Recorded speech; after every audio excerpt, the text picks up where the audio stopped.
যেভাবে হামলা করেছিল সেরকম হামলা এদের উপর ঢাকা ইউনিভার্সিটি সহ বিভিন্ন বিশ্ববিদ্যালয়ে হয়েছিল। সে কি হাতুড়ি পেটা থেকে শুরু করে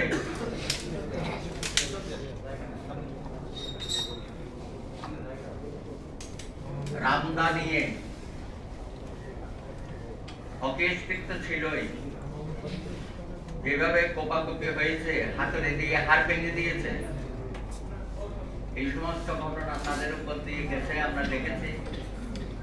এবং সেই সময়ও অনেককে ভঙ্গ করা হয়েছে, কোমর ভেঙে দিয়েছে, চোখ বন্ধ করে দিয়েছে। অনেক বিরূপ পরিস্থিতিতে নুরুল হক নূর এবং রাশেদ খান সারা বাংলাদেশে ছাত্র অধিকার পরিষদ সংগঠিত করার জন্য অত্যন্ত সাহসিকতার সাথে সেই সময়ে যে ভূমিকা পালন করেছিল, তখন আমাদের জাতীয়ভাবে ঐক্যমত্র হয় নাই, যুগপৎ আন্দোলনও শুরু হয় নাই। বলতে গেলে তাদের এককভাবে ছাত্র অধিকার পরিষদকে সংগঠিত করার জন্য সারা দেশে ঘুরে বেরিয়েছে এবং সেখানেও হামলা হয়েছে, একের পর এক হামলা হয়েছে এবং গোপনে চিকিৎসা নিতে হয়েছে, হাসপাতালে গিয়ে হামলা করেছে আহত ছাত্রদের। তারপরে ইতিহাস তো জানেন যে তাদেরকে আমরা ডাকসু ইলেকশনের ব্যবস্থা করলাম, হাইকোর্টে মামলা করে সেই মামলাতে নির্দেশনা দেওয়া হলো অনতিবিলম্বে ডাকসু নির্বাচন করা হোক। সেই রায়ের পরে একটি নির্বাচনের ব্যবস্থা করা হলো ডাকসুতে, অন্য ইউনিভার্সিটিতে। আমরা আশা করেছিলাম যে ডাকসুর পাশাপাশি অন্যান্য ইউনিভার্সিটিগুলো বা কলেজ ইউনিয়নে ছাত্র সংসদ নির্বাচন হবে। তো ডাকসু নির্বাচন, আন্দোলন এবং হাইকোর্টের রায় সহ আমরা আশা করেছিলাম যে একটা ফ্রি ফেয়ার নির্বাচন হোক ছাত্রদের মধ্যে। এবং সেই নির্বাচনের প্যানেল আপনারা দেখেছেন, ছাত্র অধিকার পরিষদ থেকে নূর এবং রাশেদ প্যানেল, বিপিজিএস এবং অন্যান্য ছাত্র সংগঠন অংশগ্রহণ করেছিল এবং সরকারি দলের ছাত্র সংগঠন সেই সন্ত্রাসী ছাত্রলীগ ছিল, ছাত্র ইউনিয়ন থেকে শুরু করে ছাত্রদল ছিল। কি নির্বাচন এবং নির্বাচনে যে কিভাবে কারচুপি হয়, একটা তো 2014-2018 আমাদের অভিজ্ঞতা হয়েছে নানাভাবে। রাতের পর দিনের পর রাতে হয়, আমলারা নির্বাচন করে, পুলিশরা নির্বাচন করে, এগুলো আমরা দেখেছি। রেজাল্ট পাল্টে দেওয়া হয়। এখন ডাকসু নির্বাচন আশা করেছিলাম যে অন্তত এগুলো থেকে মুক্ত থাকবে, কিন্তু সেখানেও গিয়ে দেখি একই কাজ। আগের যে ব্যালট বক্সে ভরা হচ্ছে এবং কারা সহায়তা করছে? আমাদের বিশ্ববিদ্যালয়ের শিক্ষকরা, মহান শিক্ষকরা, প্রভোস্ট সাহেবরা। প্রত্যেকটা হলে রোকে হল বলেন, ছাত্রনার অন্যান্য হলো, ছাত্রলীগের পক্ষে সমস্ত শিক্ষক, বিশ্ববিদ্যালয়ের উপাচার্য সহ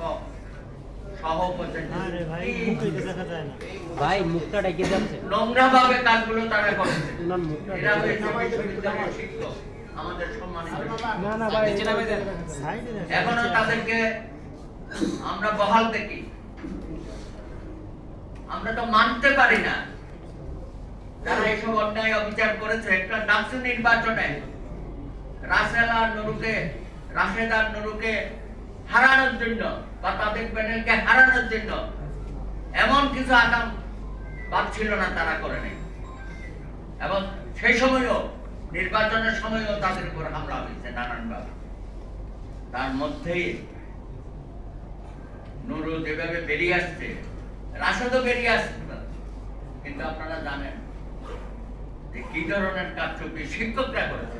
শিক্ষক সমাজ, হাউস টিচার, প্রভোস্ট, সাধারণ শিক্ষক যারা নির্বাচনের দায়িত্বে ছিল, এবং এটাই ছিল তাদের এজেন্ডা। যে হ্যাঁ নির্বাচন দিয়েছি, তখন বলতে আখতারুজ্জামান ভিসি ছিল, সেই আরেকটা স্বৈরাচারের দোষর। আপনারা জানেন বিশ্ববিদ্যালয়টাকে কি পর্যায়ে নিয়েছে, পরপর কয়েকটা ভিসি 15 বছরে, তার মধ্যে আখতারুজ্জামান অন্যতম। তার এই প্রত্যক্ষ সহযোগিতায় আরেকটা ঘটনা কি মনে আছে আপনাদের? এই আখতারুজ্জামান থাকার সময় আমার ভাইদের উপর আক্রমণ হইল, এবং সেই আক্রমণে তারা প্ল্যান করে ভিসির বাড়িতে হামলা করলো। কোটা সংস্কার আন্দোলনের সময় ভিসির বাড়িতে হামলা করার পর পুরা দোষ চাপাচ্ছে যারা কোটা সংস্কার আন্দোলনে ছিল, আমার ভাইদের। এবং এটা আমরা জানি নানক সাহেবের নির্দেশনায় ঢাকা কলেজের ছাত্রলীগের সন্ত্রাসীরা এই কাজটা করে, আন্দোলনকে অন্য খাতে প্রভাব। নাটক, মহানাটক আপনারা দেখেন নাই? আখতারুজ্জামানের টেলিফোন হাসিনাকে যে আমার মেরে ফেললো, মারা যায় না, বলতে আমার মেরে ফেলবে, মানে সবই নাটক। জানে একটা সাজানো, এবং সেটা নিয়ে একটা কমিশন হইল। আমরা বললাম ভিসির বাড়ির আক্রমণটা এবং আমাদের ভাইদের উপর ছাত্রদের আক্রমণের একটা কমিশন, সেই কমিশনের রিপোর্ট আজ পর্যন্ত পাওয়া যায়নি। আরো ইন্টারেস্টেড হচ্ছে ডাকসু নির্বাচন নিয়ে যে কমিশনটা হয়েছে, এবং সর্বোচ্চ পর্যায়ে শিক্ষকেরা, পদধারী শিক্ষক, তারা একটা রিপোর্ট দিল যে ডাকসু নির্বাচনে, হল নির্বাচনে কোনো কারচুপি হয়নি, লেট খেলা। আমরা কোথায় যাবো? মানে চারিদিকে একটা অন্ধকার যুগের সৃষ্টি হয়েছে একের পর এক। সেই অবস্থা থেকে বেরিয়ে তারা আজকে রাজনৈতিক মাঠে এই যে একটা দীর্ঘ সময় পার হয়ে আসছে, এটা কুসুমাচ্ছন্ন ছিল না। আজকে তারা রাজনৈতিক দল গঠন করেছে, এবং সেই রাজনৈতিক দল ইতিমধ্যেই অনেক জনপ্রিয়তা পেয়েছে, সারা জেলায় তারা ঘুরে বেড়াচ্ছে। পাশাপাশি আজকে আইনজীবী অধিকার পরিষদ একটা তারা তৈরি করেছে। আমি দেখলাম অনেক তরুণ এবং প্রতিশ্রুতিবান আইনজীবীরা এখানে আসছেন, শুধু উচ্চ আদালতের না, বিভিন্ন জেলা থেকে অনেকে। এবং আমার খুব ভালো লাগছে যে আপনারা এখন, আমি ভিপি বলতে পারি, কারণ আগে তখন ভিপি ছিল না, তখন কাহিনীগুলো খুব বলেছি। অনেকেই যে ঢাকা ইউনিভার্সিটি অনেক ভিপি ছিল, ডাকসু সহ, কিন্তু ভিপি নূর একজনেই হয়েছে। অন্তত এই কয়েক বছরে আমরা তৈরি করতে পেরেছি। রাশেদকে সম্পাদক হতে দেয় নাই ডাকসু, কিন্তু রাশেদ ঢাকা বিশ্ববিদ্যালয়ের সাধারণ ছাত্রদের সাধারণ সম্পাদক। এটা আপনারা বলতেই পারেন, কারণ আমরা কাছে থেকে তাদের সাথে ছিলাম এবং আমরা সব প্রত্যক্ষ করেছি, প্রতিদিনের ঘটনা। এখন তাদের নেতৃত্বে আইনজীবীরা সংগঠিত হচ্ছে, আমি খুবই আশাবাদী। কিন্তু আমার অভিজ্ঞতার আলোকে বলি, বাংলাদেশে আইনজীবীদের মধ্যে একসময় আমরা দল নিরপেক্ষভাবে কাজ করতাম, আমরা যার যার দল করতাম বা আইনজীবীদেরও সংগঠন করতাম, কিন্তু আমরা রাজনীতিটা করতাম বাইরে।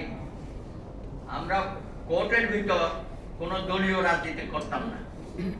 হ্যাঁ, এই ব্যাপারে আমরা সবাই একমত ছিলাম সে সময়, 80-র দশকের কথা। এবং সে সময় আমাদের নেতা ছিল শামসুল হক চৌধুরী, বারবার সভাপতি নির্বাচিত হয়েছেন এরশাদের সময়। এবং তখন যে সামরিক স্বৈরাচারের বিরুদ্ধে যে আন্দোলন, বলতে গেলে আমরা আইনজীবীরাই কিন্তু নেতৃত্ব, এবং আমরা 6 দফা রচনা করেছিলাম। শামসুল হক চৌধুরী, শহীদ শেখ আহমেদ, ডক্টর কামাল হোসেন, খন্দকার মাহবুব হোসেন, অনেক বিরাট লিস্ট আপনি তখনকার আইনজীবীদের নেতৃত্বে। এবং বিশ্বব্যাপী আমাদের খুব সুনাম হয়েছিল। দীর্ঘ 3 মাস আমরা কোর্ট থেকে বিরত ছিলাম। তখন যারা সরকারি দায়িত্ব পালন করত, এপিপি বলেন, পিপি বলেন, ডিএজি, এজি, অ্যাটর্নি জেনারেল, কোনদিন আইনজীবীদের আন্দোলনের বিরোধিতা করে নাই। তারা কখনো এসে আমাদের প্রতিপক্ষ হয় নাই। তারা হয়তো মিছিলে মিটিংয়ে নাই, কিন্তু নৈতিকভাবে তাদের সমর্থনটা ছিল। এটাই হলো আমাদের ঐতিহ্য। এই সকল আইনজীবী সমাজ দলমত নির্বিশেষে আমরা ঐক্যবদ্ধ হতে পেরেছিলাম 80 দশকে, এবং সেই সফলতা আমরা এনেছি।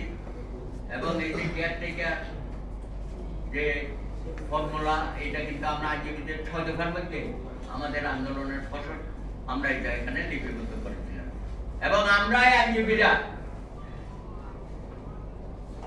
এবং খালেদা জিয়া এবং আওয়ামী লীগের নেত্রী শেখ হাসিনা, যারা কোনোদিন মুখোমুখি হতো না, আমরা উদ্যোগ গ্রহণ করে দুই নেত্রীকে বৈঠকের পর বৈঠক করেছি এবং সুপ্রিম কোর্টে অডিটোরিয়ামে দুই নেত্রীকে নিয়ে এসে একসাথে এবং অন্যান্য রাজনৈতিক দলের নেতৃবৃন্দকে নিয়েও আমরা একসাথে মিটিং করেছি।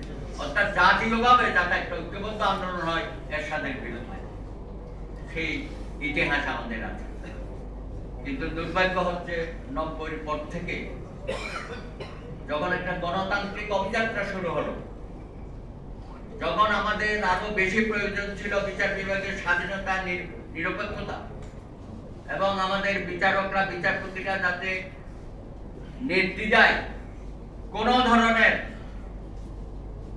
আঙ্গুলে হেলন রক্তচক্ষুকে উপেক্ষা না করে ন্যায় বিচার করবে, তখন আমরা দেখলাম সরকারি দলের একটা সংগঠন হইল আওয়ামী আইনজীবী পরিষদ, অন্যদিকে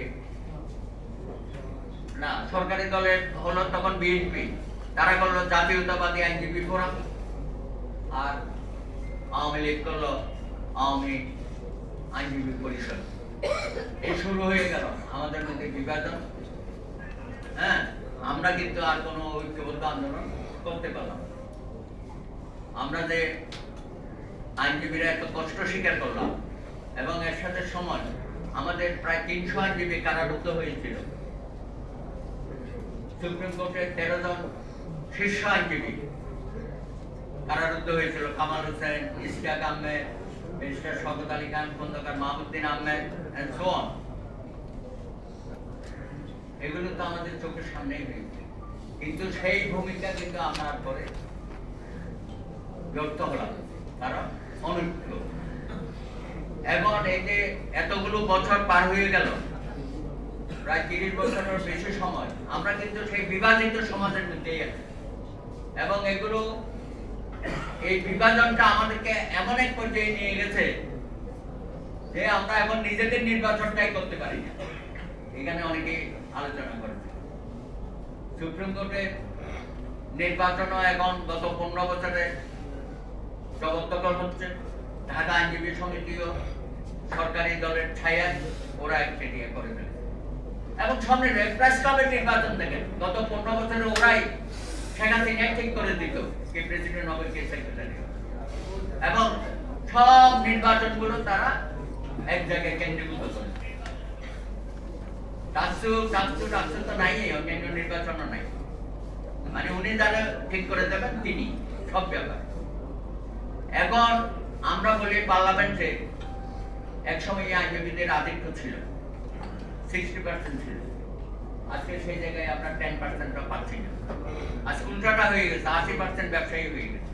তাহলে আইনজীবীরা আমরা যে আইন প্রণয়নে আমরা কিভাবে ভূমিকাটা রাখবো, আমরা যদি পার্লামেন্টে যেতে না পারি।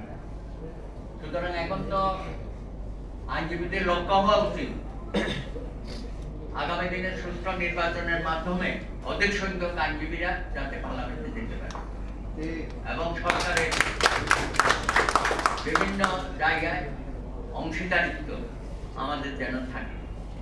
সুতরাং রাষ্ট্র সংস্কারের ব্যাপারে আমরা কথা বলতে পারবো, সেমিনার করতে পারবো,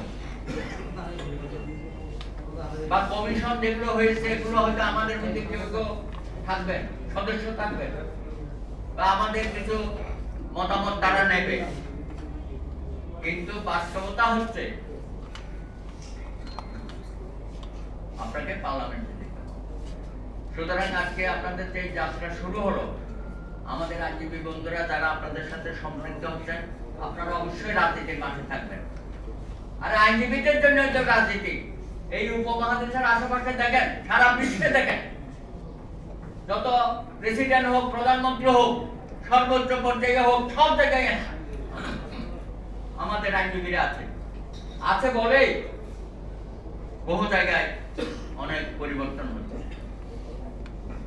কিন্তু সেই পরিবর্তনটা আমরা এখানে করতে, এক সময় তো যে আব্দুল হামিদ সাহেব দুঃখ করে বলছিল না যে পার্লামেন্টে একটা ব্যবসায়ীদের আড্ডাখানা হয়েছে, ক্লাব, ব্যবসায়ীদের ক্লাব, ওই ঢাকা ক্লাব, গুলশান ক্লাবের মধ্যে, ওখানে ওই ব্যবসা বাণিজ্য নেওয়া দেওয়া, পার্লামেন্ট ক্লাব, ওই পার্লামেন্ট ক্লাবে এগুলোই হয়ে যায়। তো আশা করি আপনারা যে সংগঠন শুরু করেছেন, সুসংগঠিত হচ্ছেন, আমাদের আপনাদের প্রতি অবশ্যই ব্লেসিং থাকবে, সহযোগিতা থাকবে। আগামী দিনে একটা সুস্থ ধারার আইনজীবী আন্দোলন, যেটা আপনারা কমিটমেন্ট করেছেন 11 দফা, আজকে সব কথা খুলে বললাম না, এটাও একটা জরাজীর্ণ অবস্থার মধ্যে আমরা এই বিচার বিভাগটাকে, এটাকে কিন্তু রক্ষা করতে হবে। আজকে মাননীয় প্রধান বিচারপতি তার রূপকল্প দিয়েছে যে তার সময় পাবেন, দেখো তার সময়ে তিনি অনেক কিছু করতে চান। সঙ্গে আবার সুর মিলিয়েছেন আসিফ নজরুল সাহেব আর অ্যাটর্নি জেনারেল সাহেব। তো সব তো একই সুরে দেখা, আমরা একটু দেখি ওনারা কি পরিকল্পনা করে। এরকম কমিটমেন্ট তো বহু সময় শুনেছি। এই যে শফিক আহমেদ আমাদের খুব ঘনিষ্ঠ মানুষ, কি যে কথাবার্তা বলতো, হ্যাঁ, মনে হচ্ছে মানে বিচার বিভাগ বাংলাদেশে কিছুই করতো না। তারপরে আনিসুল হকের অবস্থা আপনারা জানেন, সত্য মিথ্যা মিলিয়ে জাতির সামনে শপথ, এটা শপথ দিয়েছে না, আত্মশপথবদ্ধ তো দেখেছেন বিচারপতিরা। তো শপথবদ্ধরা, মন্ত্রীরা যা কিছু করেছে, শপথবদ্ধ দুদক, শপথবদ্ধ পাবলিক সার্ভিস কমিশন, শপথবদ্ধ আরো কি আছে, সবাই শপথবদ্ধ রাজনীতিবিদ হয়ে ক্ষতি বাইরে এইটার মধ্যে আমার ঢুকে গেল। বিষয়টা হচ্ছে আমরা আমাদের এর মধ্যে থাকি। হ্যাঁ, আগামী দিনে আমাদের সামনে অনেক চ্যালেঞ্জ, অনেক আইন কানুন পরিবর্তন করতে হবে, সংবিধান পরিবর্তন বা পরিমার্জন, অনেক কিছুই আমাদের সংস্কারের প্রশ্ন এসে গেছে। এই সংস্কার, প্রত্যেকটা সংস্কার, মনে করেন না যে আমরা শুধু ওই বিচার বিভাগ নিয়ে আসি। আপনি নির্বাচন কমিশনের সংস্কারও আমার দরকার, ব্যাংকিং খাতের সংস্কারও আমার দরকার। আমি নাই তো তাই, আইনজীবীরা তো আপনারা গর্বিত হতে পারেন, সমাজের প্রতিটি ক্ষেত্রে আপনাদের ভূমিকা অনবদ্য এবং আপনাদের প্রয়োজন সব জায়গায়। আপনাদের বাদ দিয়ে কিচ্ছু হবে না।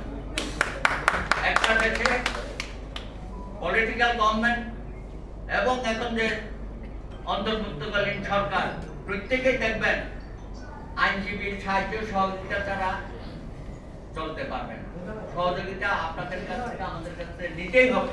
সেই লোককেই আপনারা মন মানসিকতা শক্ত করেন, দেশের জন্য, সমাজের জন্য, বিচার বিভাগের পাশাপাশি অন্যান্য ক্ষেত্রেও যাতে আপনারা ভূমিকা রাখতে পারেন, সেই জন্য আমি বলবো আপনারা প্রস্তুতি গ্রহণ করেন। আপনাদের জন্য জাতি অপেক্ষা করছে। ধন্যবাদ।